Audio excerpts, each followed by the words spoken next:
Hello കൂട്ടുകാരെ, എല്ലാവരും എങ്ങനെയാണ്? ഹാപ്പി ആയിട്ടിരിക്കുകയാണോ? അപ്പോൾ ഇന്നലെ നമ്മളൊരു വീഡിയോ ചെയ്തിട്ടുണ്ടായിരുന്നു. കുട്ടികൾ സ്കൂളിൽ പോകുമ്പോൾ അമ്മമാർ ശ്രദ്ധിക്കേണ്ട കുറച്ച് കാര്യങ്ങളെക്കുറിച്ചായിരുന്നു ഇന്നലെ വീഡിയോ ചെയ്തിരുന്നത്. അപ്പോൾ ആ വീഡിയോ എല്ലാവരും കണ്ടായിരുന്നു. കാണാത്തവർ വീണ്ടും കാണാൻ ശ്രമിക്കുക. അപ്പോൾ ഇന്ന് നമ്മൾ കുട്ടികളെക്കുറിച്ച് തന്നെയാണ് ഒരു വീഡിയോ ചെയ്യുന്നത്. അതായത് കുട്ടികൾക്ക് നമ്മളൊരു ചിട്ട കൊടുക്കേണ്ടതിൻ്റെ അത്യാവശ്യത്തെ പറ്റിയുള്ളൊരു വീഡിയോ ആണ് ചെയ്യുന്നത്. അതായത് നമ്മൾ ഇപ്പോൾ കുഞ്ഞു കുട്ടികളൊക്കെ ആകുമ്പോൾ സ്കൂളിൽ പോയി തുടങ്ങിയ സമയമാണ്. അപ്പോൾ നമ്മൾ ഈ സമയത്ത് തന്നെ ശ്രദ്ധിക്കേണ്ട കുറേ കാര്യങ്ങളുണ്ട്. അതായത് പിന്നീട് നമുക്കത് തിരുത്താൻ പറ്റില്ല. അത് സ്റ്റോറി ഉണ്ട് എന്ന് വെച്ചിട്ടുണ്ടെങ്കിൽ നമ്മളത് കുട്ടികൾക്ക് ഇപ്പോൾ നമ്മൾ ഒരു കുഞ്ഞ് കുട്ടിയായിരിക്കുമ്പോൾ എന്ന് പറഞ്ഞാൽ നമ്മളിപ്പോൾ എൻ്റെ മോനൊക്കെ 5 വയസ്സ്, നമ്മൾ ആ വയസ്സിലാണ് അത് ശ്രദ്ധിച്ച് തുടങ്ങേണ്ടത് നമ്മൾ വിചാരിക്കും. പക്ഷേ ആ സമയത്തല്ല. ഒരു തീരെ കുഞ്ഞു കുട്ടി, അതായത് അവൻ ഒരു കുറുക്ക് കുടിക്കുന്ന പ്രായത്തിൽ തന്നെ അവൻ നമ്മളെ മനസ്സിലാക്കി തുടങ്ങുകയാണ്. നമ്മുടെ സ്വഭാവം എന്താണെന്നും നമ്മുടെ ക്യാരക്ടർ എന്താണെന്നൊക്കെ അവന് മനസ്സിലാകും. അതായത് ചില സമയത്ത് നമ്മൾ പറയുന്നത് കേൾക്കാറില്ലേ, കുഞ്ഞിന് ഇഷ്ടമല്ല, കുറുക്ക് ഇഷ്ടമല്ല, അതുകൊണ്ട് കുഞ്ഞിന് കൊടുക്കാറില്ല. അതായത് ആ കുട്ടിക്ക് നമ്മളൊരു ദിവസം കൊടുക്കുമ്പോൾ കുട്ടി അത് കഴിക്കുന്നില്ല, രണ്ടാമത്തെ ദിവസം ചിലപ്പോൾ കൊടുക്കും, അപ്പോൾ കഴിക്കില്ല. അപ്പോൾ നമ്മൾ അവനത് ഇഷ്ടമല്ല, അവനത് കഴിക്കില്ല എന്ന് നമ്മൾ വിചാരിച്ച് പിന്നെ നമ്മളിഷ്ടമുള്ള വേറെ അവൻ്റെ ഇഷ്ടത്തിനനുസരിച്ച് നമ്മൾ വേറെ വേറെ ചോയ്സ് ശ്രമിക്കുകയാണ്. അത് കുട്ടികളുടെ ഇഷ്ടങ്ങൾ നമ്മൾ നോക്കണം. പക്ഷെ ഞാൻ തന്നെ റേഡിയോയിൽ കേട്ടതാണ് ഒരു പീഡിയാട്രീഷ്യൻ പറയുന്നത്, കുറുക്ക് കുടിക്കുമ്പോൾ സമയത്ത് തന്നെ കുട്ടികളെ നമ്മുടെ കൺട്രോളിലാക്കാൻ ശ്രമിക്കണം. അതായത് ഒരു കുറുക്ക് കൊടുക്കുമ്പോൾ ഇന്ന് കൊടുക്കുമ്പോൾ ആ കുട്ടി ഇന്ന് കുടിക്കുന്നില്ല, നാളെ അതേ സമയത്ത് അതേ ഭക്ഷണം തന്നെ കൊടുക്കണം. പിറ്റേ ദിവസം 3-ാമത്തെ ദിവസം അങ്ങനെ ആവർത്തിക്കുമ്പോൾ ആ കുട്ടി ആ ഫുഡ് കഴിക്കാൻ തുടങ്ങും.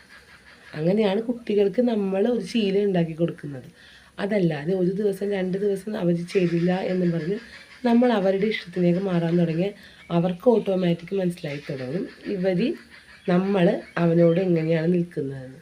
പിന്നെ ആ വാശി നമുക്കൊരിക്കലും കൺട്രോൾ ചെയ്യാൻ പറ്റത്തില്ല. അതിങ്ങനെ കൂടിക്കൊണ്ടേ ഇരിക്കുകയുള്ളൂ.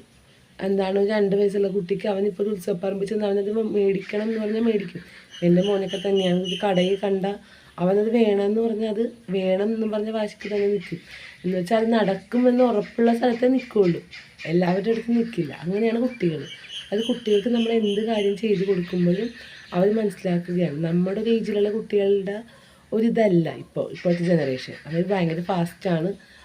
ഇപ്പോൾ ടെക്നോളജിയുടെ ഡെവലപ്മെൻറ്റ് അവരുടെ ബ്രെയിനും ഉണ്ടായിട്ടുണ്ട്. അത്രത്തോളം ബുദ്ധിയുള്ള കുട്ടികളാണ്. അപ്പം നമ്മൾ അവരുടെ അടുത്ത് അങ്ങനെ തന്നെ നിന്നാൽ നമുക്ക് നമ്മുടെ കൺട്രോളിൽ കൊണ്ടുവരാൻ പറ്റുള്ളൂ. ഇപ്പോൾ ഈ കൊറോണ കഴിഞ്ഞ് പുറത്തേക്ക് വന്ന ടീനേജ് കുട്ടികൾ ഒട്ടുമിക്ക പാരൻസും അവരെ പേടിച്ചാണ് ജീവിക്കുന്നത്. അതായത് അവരോട് അവരെന്ത് പറഞ്ഞാലും അവരത് കേൾക്കത്തില്ല. അവർക്ക് അവരുടേതായ ഒരു രീതിയിലായി കഴിഞ്ഞു. നമുക്ക് പലപ്പോഴും തോന്നി ഇവർക്ക് ഒട്ടും ഒരു കൺട്രോളിങ് പാരൻസിൽ നിന്ന് കിട്ടാത്തതുണ്ട്. അതായത് ഫോണിൻ്റെ കാര്യത്തിലായാലും ഒരു മുറിയിൽ അടച്ചിരുന്ന് പഠിക്കുന്ന കുട്ടികളുണ്ട്, പഠിക്കാത്ത കുട്ടികളുണ്ട്. പക്ഷെ എന്തായാലും അവർക്ക് ഒരു പാരൻസിനോട് ഒരു റെസ്പെക്റ്റോ മറ്റുള്ളവരുടെ ഒരു റെസ്പെക്റ്റോ ഒരു ലക്ഷ്യമൊന്നും ഇല്ലാത്ത രീതിയിലാണ് ഇപ്പോഴത്തെ ആ ഒരു ജനറേഷൻ പോയിക്കൊണ്ടിരിക്കുന്നത്. അതാണിപ്പോൾ കൂടുതലും ഈ ലഹരിക്കൊക്കെ അടിമയാകുന്നതും കുട്ടികൾ കൂടാന്നതിൻ്റെ മെയിൻ കാര്യം. ഇപ്പോൾ ഈ ഒരു ജനറേഷൻ, ഈ കൊറോണ കഴിഞ്ഞിട്ടുള്ള ഈ ഒരു ജനറേഷനിലൂടെയാണ്. കാര്യം അവർക്ക് അത്രയും പേടിയില്ല, അവരാരെയും ഭയക്കുന്നുമില്ല. അവർ നമുക്ക് നേരെയാക്കി എടുക്കാൻ കുറേ സമയവും എടുക്കും. കാര്യം എന്താണെന്ന് വെച്ചാൽ അവർ ഇത്രയും ഏജ് ആയിക്കഴിഞ്ഞു. ഈ ഏജിലുള്ള കുട്ടികളെ നമ്മൾ നേരെയാക്കി എടുക്കാൻ കുറച്ച് സമയം എടുക്കും.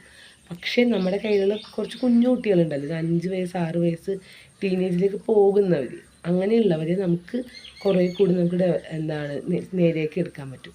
അതായത് അവരിപ്പോഴും നമ്മുടെ കൺട്രോളിൽ തന്നെയാണ്, നമ്മുടെ കൺട്രോളിൽ നിന്ന് പോയിട്ടില്ല. അപ്പം നമ്മുടെ കയ്യിലുള്ള ആ സമയത്ത് നമ്മൾ അവർക്ക് ചിട്ട ഉണ്ടാക്കി കൊടുക്കണം. അതായത് ഒരു സ്റ്റോറി ഞാൻ വായിച്ചതാണ്. ഈ കുട്ടികൾക്ക് ചിട്ട ഉണ്ടാക്കി കൊടുക്കുന്നത് ഒരാളെ മനസ്സിലാക്കാൻ വേണ്ടി പറഞ്ഞൊരു സ്റ്റോറിയാണ്. എവിടെയാണ് കേട്ടതെന്ന് ഓർക്കുന്നില്ല. ഇപ്പോൾ അയാളൊരു പബ്ലിക് സ്പേസിലൊരു പൂന്തോട്ടം, അയാൾക്ക് ഭയങ്കര ആഗ്രഹം. പക്ഷെ അയാൾക്ക് അങ്ങനെ ഒരു കെട്ടി വെക്കണമെന്ന് അങ്ങനെയൊന്നുമില്ല. പൂന്തോട്ടം നിർമ്മിക്കുക, അത് എല്ലാവർക്കും കാണുക, അങ്ങനെ ഒരു ആഗ്രഹം. അങ്ങനെ അയാൾ വളരെ ഒരു സെൻറ്ററായിട്ടുള്ള ഒരു സ്ഥലത്ത് ഒരുപാട് വിലയുള്ള ചെടികളൊക്കെ പലയിടത്തു നിന്നും കൊണ്ടുവന്ന് നട്ടു. ഒരു പൂന്തോട്ടം നല്ലൊരു ഭംഗിക്ക് നിർമ്മിച്ചു. പുള്ളി പക്ഷേ അതിനൊരു വേലി കെട്ടി വെക്കലോ ഒന്നും ഉണ്ടായില്ല, അങ്ങനെ നിർമ്മിച്ചു. പക്ഷെ എല്ലാവരും വന്ന് പൂ പറിച്ച് നശിപ്പിച്ച്. 2ാമത്തെ തവണയും പുള്ളി സെയിം അതേപോലെ തന്നെ ചെയ്തു.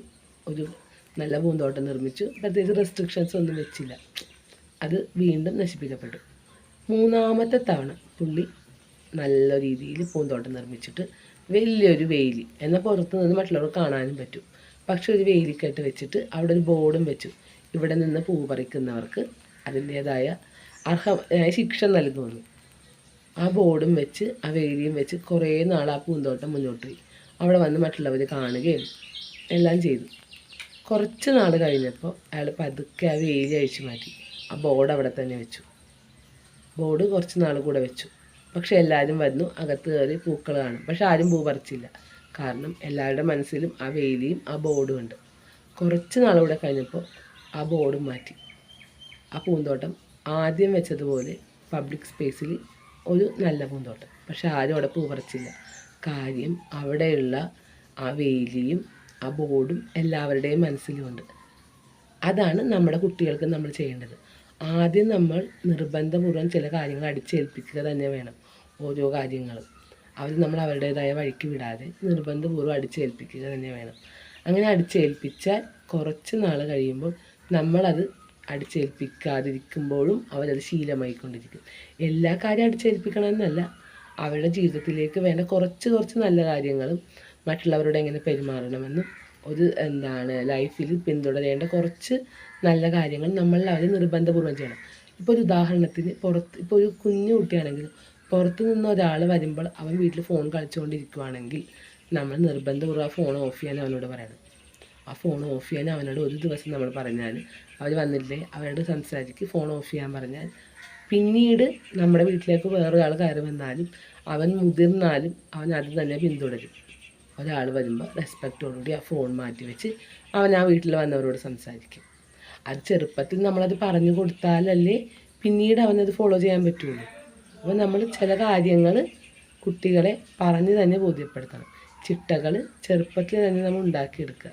അപ്പോൾ വലുതാകുമ്പോൾ അവർ നല്ല ചിട്ടയുള്ള നല്ല കുട്ടികളായി മുതിർന്നവരായി നല്ലൊരു തലമുറയായി അവർ വാർത്തെടുക്കാൻ നമുക്ക് സാധിക്കും. അപ്പോൾ ഓക്കെ, കുറച്ച് കാര്യങ്ങൾ നമ്മുടെ വീഡിയോസിലൂടെ ഇങ്ങനെ പറയുകയാണ്. നമുക്ക് ഒരു നല്ലത് എന്ന് തോന്നുന്നതാണ് പറയുന്നത്. നിങ്ങൾക്ക് ഇഷ്ടമാകുന്നുണ്ടെങ്കിൽ നമ്മുടെ വീഡിയോസ് സപ്പോർട്ട് ചെയ്യുക, സബ്സ്ക്രൈബ് ചെയ്യുക. Okay, thank you.